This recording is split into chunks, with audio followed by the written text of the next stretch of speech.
I stopped the recording. I don't want to stop the sharing, not the recording. Give me a second here. No. Okay, let's do exit full screen. Okay, now we're cooking with oil. So what I'm going to do is, just for comparison purposes, go back to a couple of frames that we have. And this goes back to this one here. I don't know if you saw this one yet. Yeah, I saw that one. Okay. So this matches perfectly, in my opinion, with what you're seeing in Mexico there. Go ahead and take the screen back again. And let's go back and show that. So I think there's two huge parabolic lenses on either side of the sun simulator that they use to direct the light in as wide of or narrow of an arc that they're trying to get. And what you see there in the lower left, or lower right rather, picture of the picture in your picture there is the same one that I just showed. That's the same mirror, okay? And then I believe, and then behind it, you'll see behind the sun on the left, the second mirror. So there's two mirrors, and we've photographed them at one time or another on several occasions. And now I'm pretty convinced that what we're looking at here are lens arrays. Alex? Yeah. Well, actually, there's actually more than two right here. If you could take a look, you got one right here, you got another one right here, then you have this one that's shining. That's why it looks like there's a big old another bright object right here. Then you have another object right here, then you have another one, and then you have this one right here.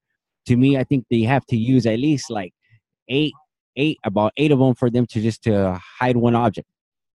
And again, if you're going to troll us on this video, you can't just say you're crazy or you're nuts or you're ridiculous. You have to prove to me where we're wrong. What about these visual images that we're getting is incorrect? What are we saying that's incorrect? What are we saying that's crazy? Here, Alex, I'm sorry. I just wanted no, it's okay. You're okay. You're all right. Tell me where we're crazy. Tell me where I'm losing it. I never said I was crazy. This damn lens array, portions of it or components of it now for 3 years. Okay? I mean, I used to think, though, here's where I made my mistake, guys, and this is what we're learning, right? I used to look at a picture like this that Alex is showing me right now, even a year ago, and I would have said those are planets. I would have said those are planets. I'm trying to get an example right now so everyone could go ahead and I would have been dead wrong. That is a light. That is a light device of some sort. For an example, for me, when I first started off, I was exactly like you. Like, okay, you see, like the way you see this vague shadow right here. Yeah. I would have jumped on that array. That was a planet, or I would have jumped right here saying, "Oh, look at right here. There's a planet right here, but it's an odd shaped one." That would have been my first in the beginning when I first started. I started looking at that because when you see the sun direct this ray on it, it gives it that what we consider that prism effect, or it gives it that rainbowish color. Yeah. When it does that, that's why I always thought that it was a planet in the beginning, But when I started taking a look at it and seeing, I was like, oh no, this is a lens array. Then you start seeing more and more come out, more and more pronounced. Or once we get 1,000 pages of DoD documents and testimony and everything about space power systems and stars and light simulators and how they can hide planets and all that stuff, right? Then we start to figure it out. I think. Anyway. Have you seen this one? Yeah, again, I think this really illustrates it really well. I really do. That's not a planet. No. That is because they're playing with light.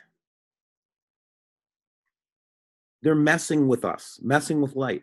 I'm getting a lot of pillars on the west. You know what? The first time I saw one of those was February of 2016.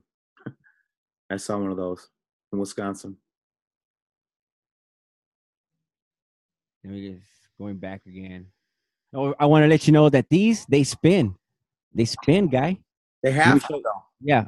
Because you can see this one's just spewing light, right? It's throwing out light.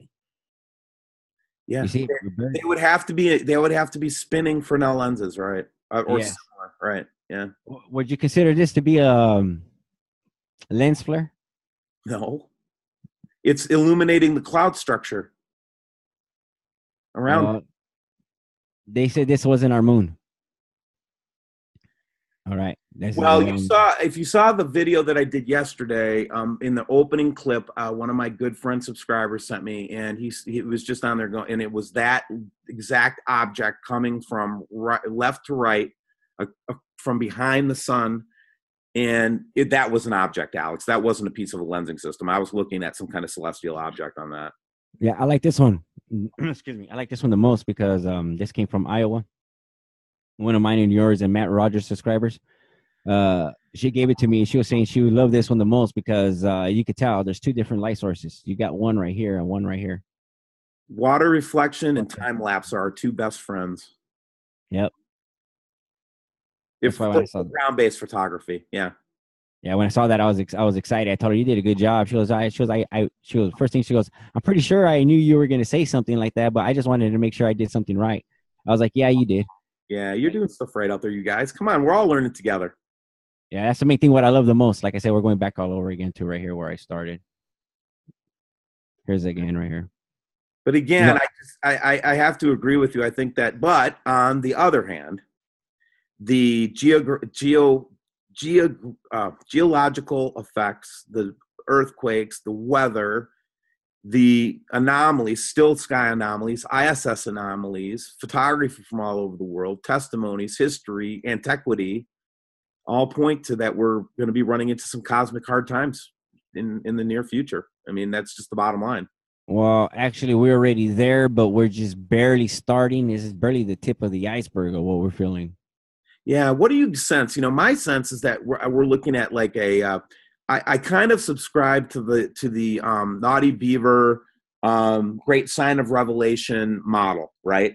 And that's where my head's at right now. And I could be completely wrong, but it's just for people, just for discussion, right? I think that the Great Sign plus 7 years is what it is, right? So the Great Sign, and then that 7-year period right after it, that's when all the stuff unfolds. That's what I believe. Well, if you really wanted to have my opinion on that, I think we already were in the 7-year sign in 2012, 13. So this is a 7-year that we are going to go through, and then we have another 7 more years to go. Yeah, but we're going to get a lot of flack for that because people are going to say, oh, so now you're setting the date from 7 years now instead of December 2012. Now it's whatever, 2024, whatever. No.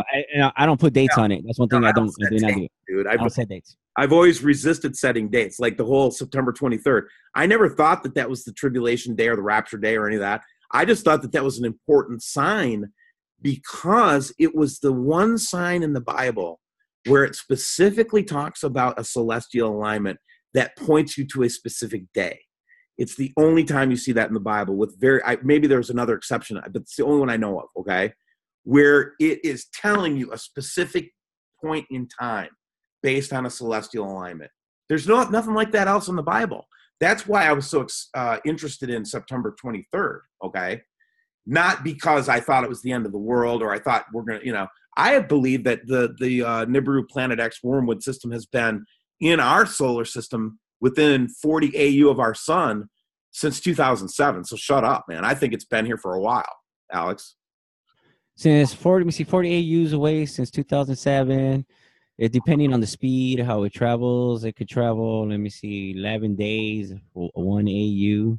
Yeah. Or maybe somewhere around there, depending. So let's see. What was Tai Chi, the thing that they talked about? No, actually, I figured out how you pronounce it. It's Taiki. Thank you. Taiki, for those who hate my pronunciation skills. So Taiki, I remember we uncovered that story from 2004 that talked about this thing and how fast it was traveling, how big it was and everything, and then it got buried. Yes. It based on our calculations, it should arrive somewhere between right now and 2024.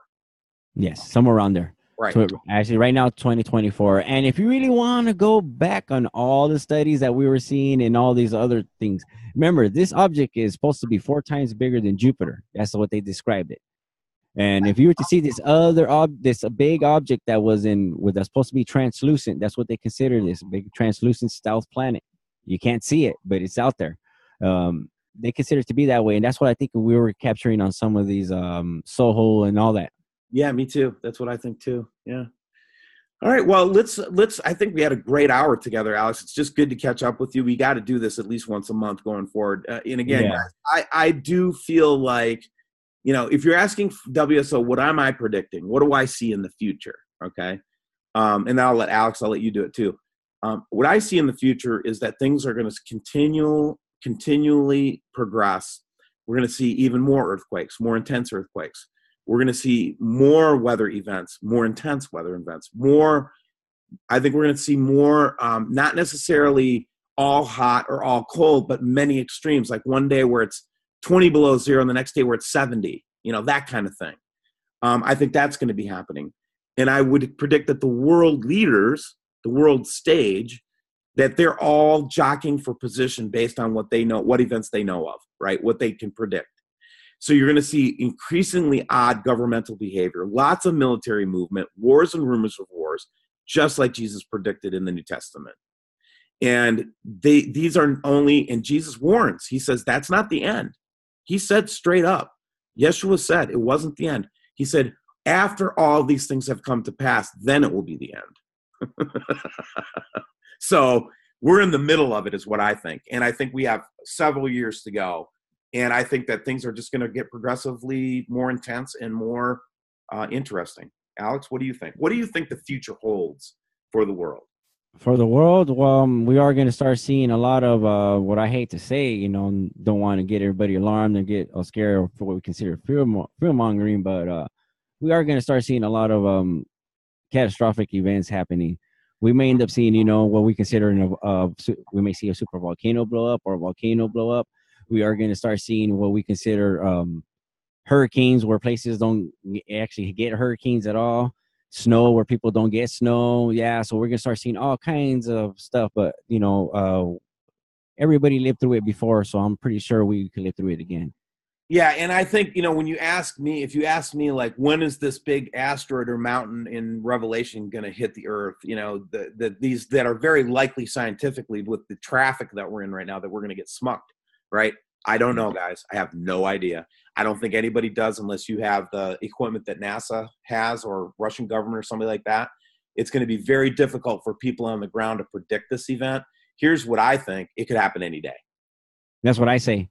That's why I tell everybody we're not guaranteed to tomorrow or even right now. It could be where we get off here, then boom, it could be coming here right now. Look what happened to that one that came over there in Russia. They didn't even see that one coming. Or supposedly they didn't see that one coming. Supposedly, yeah. We might have seen it and just let it go with our relations with Russia. You know what I mean? Yeah. But here's a kind of a thought, spiritual thought I wanted to lay on you, man, and then we'll kind of close. But the spiritual thought I've come to realize is one of the real gifts of becoming aware of how unpredictable and how fast changing things can be in the cosmic neighborhood that we live in, right? Is it shattered my belief structure in such a way that I started to appreciate every minute. I started to appreciate, like, anytime I can go buy a Starbucks coffee, Alex, I'm so thankful for it because I don't know for sure it's going to be there the next day, right? Yes. And when you start to live your life treasuring and savoring each moment, that's one thing that you can maybe pull away as a positive and stop the fear-mongering approach to it and just say, one of the things about really understanding how temporary everything is, and that's what Planet X did for me, it taught me that the world is not a permanent thing, it's temporary. Everything you see is temporary, right? Yes. Instead, it helps you to appreciate, and hopefully you can choose to do this in your mind and your heart. You can choose to really appreciate and savor each moment, each conversation, each relationship, each kiss, each hug, each cup of coffee, And I would encourage everybody that's looking at this not to be afraid, but to just say, hey, any day it could be my last minute. And that's with or without Planet X, right? Yes, exactly. Anything could happen. It could be where you walk outside and let's just say neighbors get in an argument or something, and some guy just acts crazy, pulls out a gun, knife, something. You're in the middle. We're in the middle. Next thing you're face to face with the Creator. Yeah, there you are. Anything's possible. Anything's possible right now. But like I say, we're not guaranteed tomorrow or any second. But the only thing we have to do is be ready and prepared. Right. And again, like I said, try to reframe this and say, you know what? Maybe it's not all. It doesn't have to be all negative.